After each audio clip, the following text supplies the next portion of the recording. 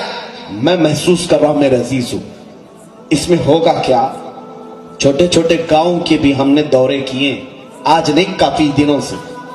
یہاں ہندوستان کے مسلمانوں میں علم کی کمی اتنی ہے کہ صرف ووٹر آئی ڈی بنانے کے لیے اپنا نام بدل دیتے ہیں. اگر کچھ لوگ ڈرا دیں ان کو, اپنا نام تبدیل کرنے کے لیے تیار ہو گئے. ہریانہ کے ایک چھوٹے سے گاؤں میں ہم گئے, وہاں کے ایک صاحب سے ملاقات ہوئی. پورے گاؤں میں جتنے لوگ ہیں پتہ نہیں کتنے, 4-5 سے ملاقات, کسی کا نام رام کرشن پتہ نہیں کئی نام, لیکن وہ کہتے ہیں ہم پیدائشی مسلمان, ہم مسلمان ہیں. ایک دو نہیں کئی گھر ہیں. کہا سرپنچ سے ڈر کر کے, پنچایت سے ڈر کر کے اگر یہ نام نہ رکھے تو نہ ہمارا ووٹر آئی ڈی بنے گا, نہ آدھار کارڈ بنے گا, کچھ نہیں بنے گا. میرے عزیزو یہی مسئلہ آئے گا این آر سی میں. انہوں نے یہ کہا 1970 سے پہلے کے پروف جس کے پاس ہیں وہ انڈین مسلم ہے, آپ کو مان لیا جائے, اور جس کے پاس نہیں ہے اس کو کہا جائے گا پاکستان سے آیا, بنگلہ دیش سے آیا ہے, افغانستان سے آیا, تم گھسپیٹی ہو, جاؤ ڈیٹینشن سینٹر میں. یہ تمام چیزیں چل رہی نا آج.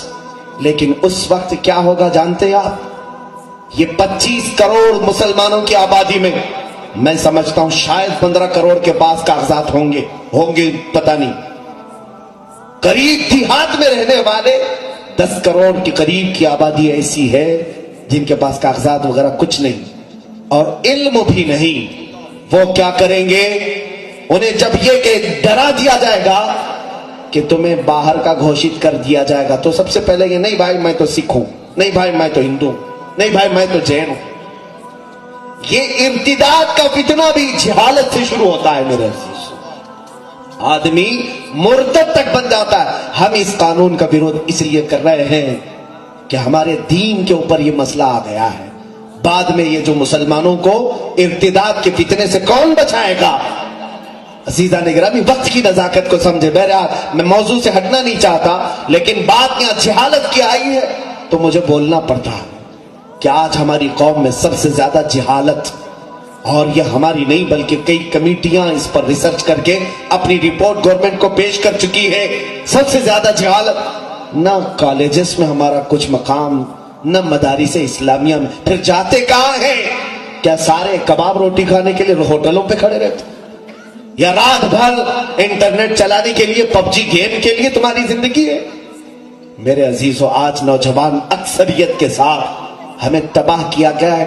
سب سے زیادہ آج نشہ مسلمان قوم میں بیچا جا رہا ہے, سب سے زیادہ ہمارے محلوں میں فروخت ہو رہا ہے. تم نہیں جانتے کہ یہ در حقیقت ایک سازش ہے کہ تمہیں نکما بنا دیا جائے, تمہیں آوارہ کر دیا جائے, تم کسی کے بارے میں بولنے کی طاقت تک نہ رکھو.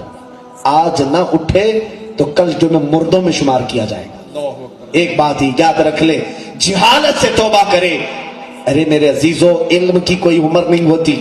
آج میری بات سے اگر آپ سہمت ہیں, آج بھی آپ پڑھ سکتے ہو, آج بھی پڑھ سکتے ہو. شیخ سعدی رحمت اللہ علیہ فرماتے 60 سال کے بعد تو میں نے پڑھنا شروع کیا ہے.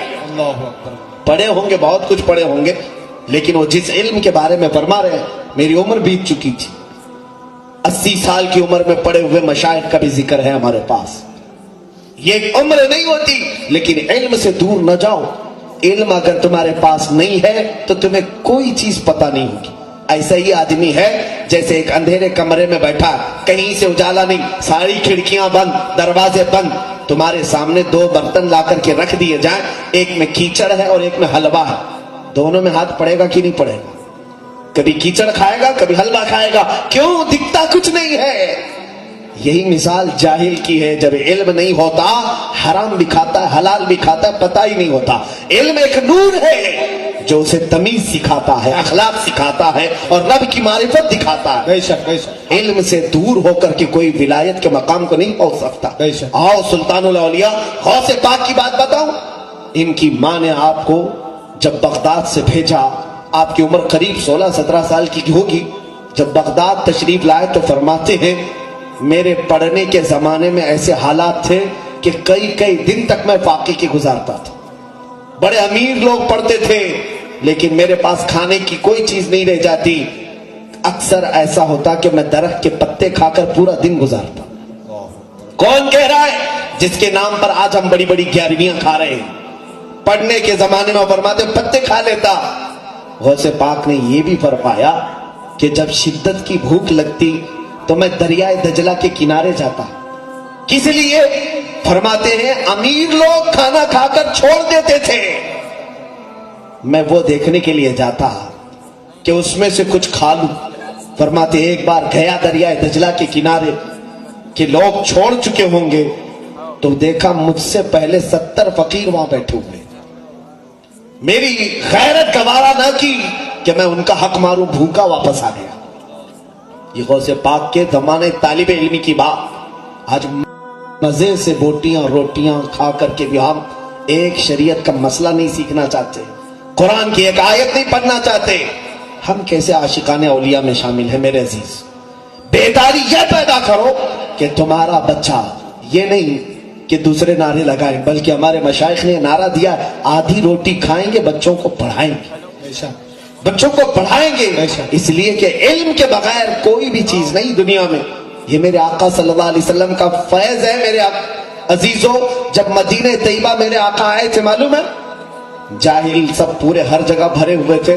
پورے مدینے میں صرف 6 لوگوں کو لکھنا آتا تھا. کتنے؟ 6 لوگوں کو خالی لکھنا آتا تھا. رسول کریم صلی اللہ تعالی علیہ وسلم 10 سال اپنی ظاہری زندگی بتائیں مدینہ طیبہ میں. 10 سال.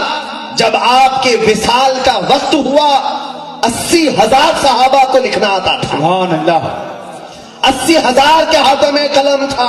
سبحان اللہ. سبحان کتنا بڑا ریولیوشن ہے, کتنا بڑا انقلاب ہے. شاید میں زندگی بھر پڑھاؤں تو اتنے شاگرد نہیں بنا پاؤں جو 10 سال میں میرے آقا صلی اللہ علیہ وسلم نے علم معرفت, علم طریقت, علم شریعت کا بحر ذخار انہیں بنایا تھا. حضور نے علم بانٹا ہے, بلکہ ہمارے قرآن کی پہلی آیت ہی اقرا سے شروع ہوتی ہے. پڑھو, یہاں سے شروع ہوتی ہے. لیکن اگر وہی قوم جاہل رہے افسوس ہوتا ہے میرے عزیز, افسوس ہوتا ہے. میں آپ کو آج دعوت یہ بھی دوں گا کہ جہالت کے اڈوں سے باہر نکلو. آپ مطالعہ کر. آج آپ کے ہاتھ میں موبائل ہے, بہت اچھی چیز ہے میرے عزیز, بہت اچھی ہے. جہاں یہ زہر ہے وہیں تمہارے لیے بہت ساری اثر بھی ہے. اس موبائل میں ہزاروں کتابیں, اس موبائل میں انٹرنیٹ میں جاؤ, پوری حدیثیں ہیں, پوری تفاسیر ہیں, سب کچھ ہے. دنیا نے اور آسان کر دیا تمہیں. دیکھو, مطالعہ کرو, علم حاصل کرو. جاہلوں سے سن کر جاہل بن کر نہ رہو.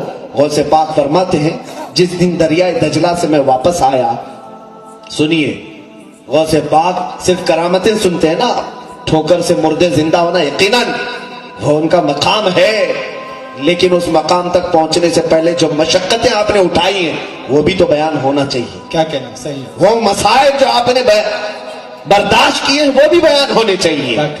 فرماتے ہیں کہ میں بھوکا ایسے آیا کہ میرا پیٹ پیٹ سے لگ رہا تھا, اتنی بھوک تھی. ایک مسجد میں آ کر کے سو گیا. قریب کی ایک مسجد تھی, اور جیسے ہی میں وہاں لیٹا, ظہر کا وقت تھا, دیکھا تھوڑی دیر کے بعد ایک تاجر مسجد میں داخل ہوا. تجارت کرنے والا, بغداد میں بہت آتے تھے. وہ آیا اور اندر آ کر کے وہ نماز سے فارغ ہو کر کے اپنے ہاتھ میں کچھ تھیلی ولی تھی, کھولا تو اس میں گرم گرم کباب, اس کی خوشبو پھیل گئی, اور وہ کباب دسترخوان پر بچھا کر کھانے کے لیے بیٹھا. غوث پاک فرماتے میری نظریں اس طرف گئی تو اس نے مجھے دیکھا اور کہا بیٹا آ جاؤ دسترخوان میں شریک ہو جاؤ. فرماتے ہیں سنت یہ ہے کہ جب بھوک لگے اور کوئی بلائے تو نہ کہا جائے, شریک ہو جائے.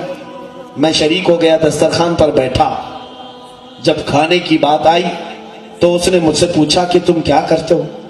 کہا میں پڑھتا ہوں, یہاں پر طالب علم ہوں. تو اس نے چونک کر کہا بہت اچھا ہوا کہ ایک طالب علم سے میری ملاقات ہوئی, میرا ایک مسئلہ تم سالو کر دو گے, حل کر دو گے؟ کہا بولے آپ کا کیا مسئلہ ہے؟ وہ تاجر کہتا ہے در حقیقت میں جیلان سے آیا ہوں, جیلان سے آیا ہوں جو غوث پاک کا مادری وطن ہے, جہاں آپ کے پیدا ہوئے. کہتا ہے میں جیلان سے آیا ہوں. تجارت کی غرض سے آیا تھا، تجارت میں بہت لاس ہو گیا، سب لٹ گیا۔ لیکن ایک بات ہے کہ میں جب جیلان سے نکل رہا تھا تو ایک بہت ہی عفت شعار خاتون ہے ہمارے شہر کی، جس کا نام فاطمہ ام الخیر ہے۔ سبحان اللہ، یہ غوث پاک کی ماں ہے، سبحان اللہ۔ فاطمہ ام الخیر، بڑی پردہ نشین خاتون ہے۔ اس نے میرے ہاتھ کچھ درہم بھجوائے، اس نے یہ کہا کہ میرا بیٹا عبد القادر بغداد میں پڑھ رہا ہے، اس تک یہ پہنچا دو۔ تو میں وہ لے کر کے تو آیا، لیکن یہاں اتنے دن رہا، تجارت میں پورا خسارہ ہو گیا، مال ختم ہو گیا۔ اخیر میں میرے پاس صرف وہی درہم بچے تھے۔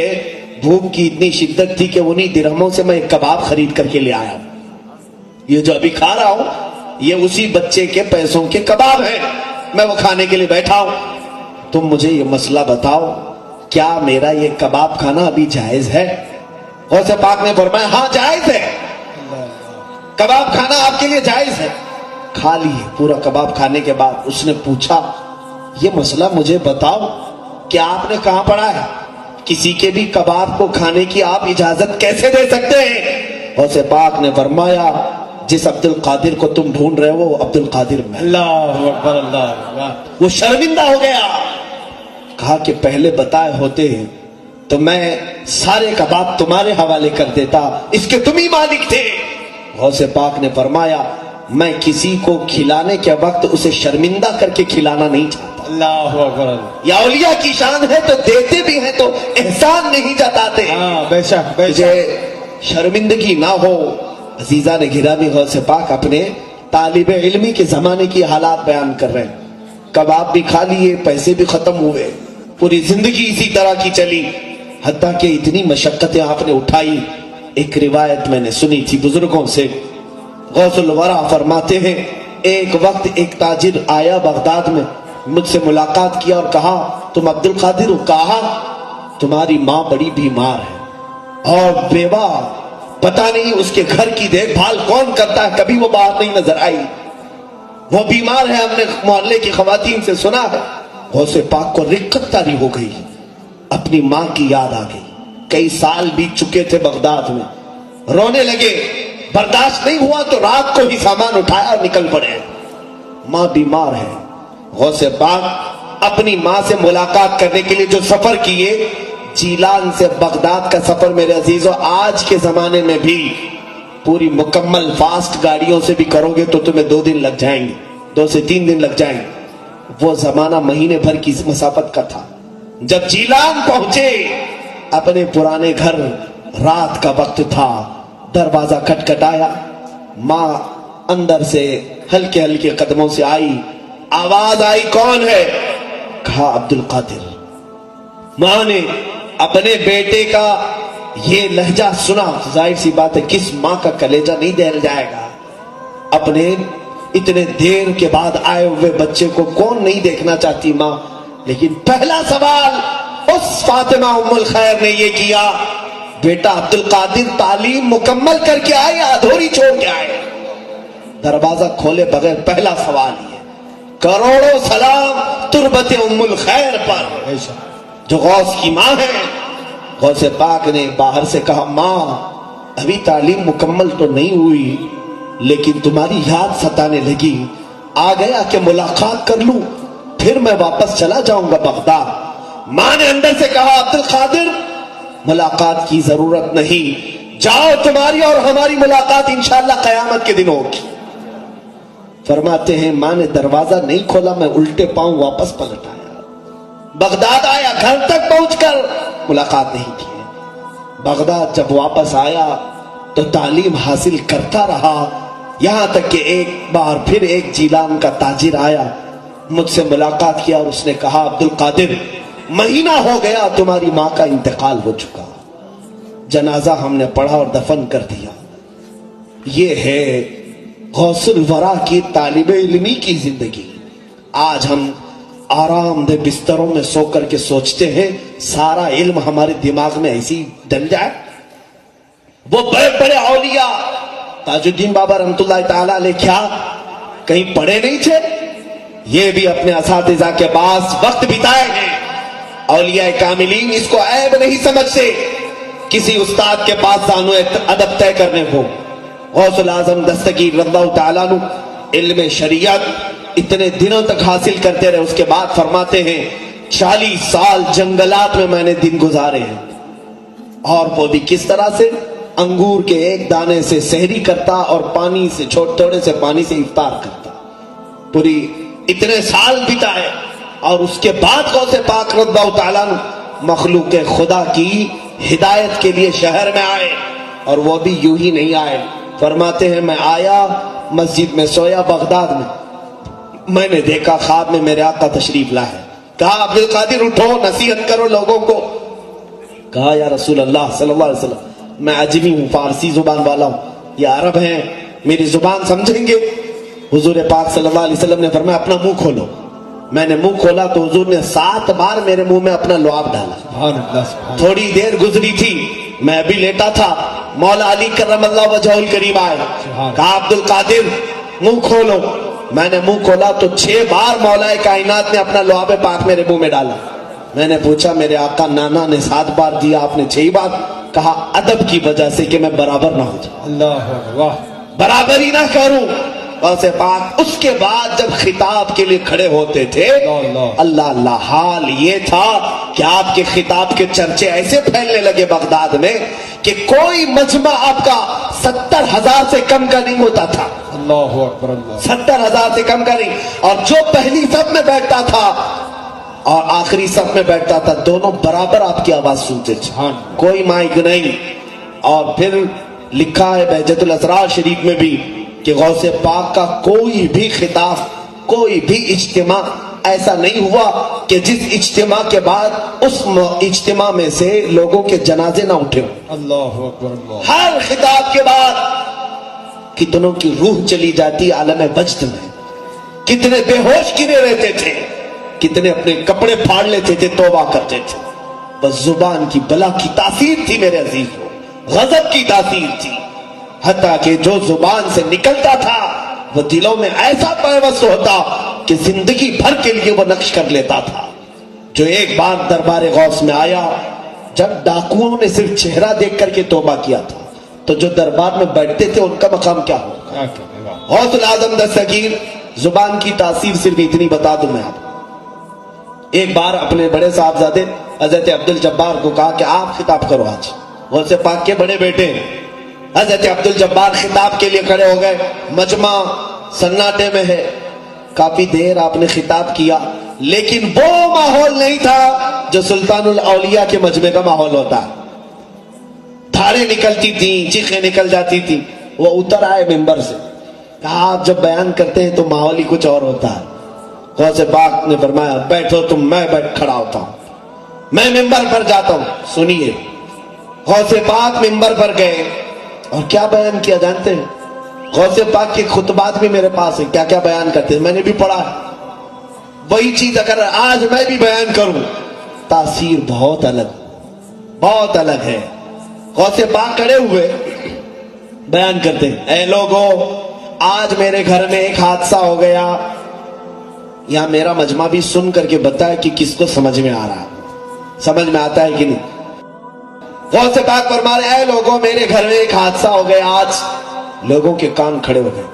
کہتے ہیں عبد الجبار کی ماں, یعنی اپنی بیوی کے بارے میں کہہ رہے ہیں, عبد الجبار کی ماں کافی دنوں سے مٹی کی ہانڈی میں ایک چھیکے سے لٹکا کر کے دہی جما کر رکھی تھی, دہی بنا رہی تھی تاکہ گرمی کی شدت میں دوپہر کے وقت میں دہی کھا سکو.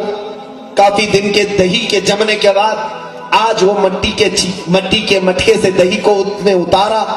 میں گھر میں ابھی پہنچا نہیں تھا کہ ایک بلا آیا اور پنجہ مارا, مٹکا ٹوٹ گیا, دہی بہ گیا. مٹکا ٹوٹ گیا, دہی بہ گیا. بتاؤ, اتنا سننا تھا کہ پورا مجمع چیخیں مارنے لگ گیا, سارے رونے لگ گئے, کپڑے پھٹ گئے لوگوں کے. مجھے بتاؤ یہ کیا ہے؟ دہی بہ گیا, مٹکا ٹوٹا, تو لوگ کیوں رو رہے ہیں؟ کیا ہے اس بیان میں ایسا؟ میرے عزیزوں, سننے والے بھی اہل اللہ ہوتے تھے, سننے والے بھی اہل اسرار میں سے ہوتے تھے.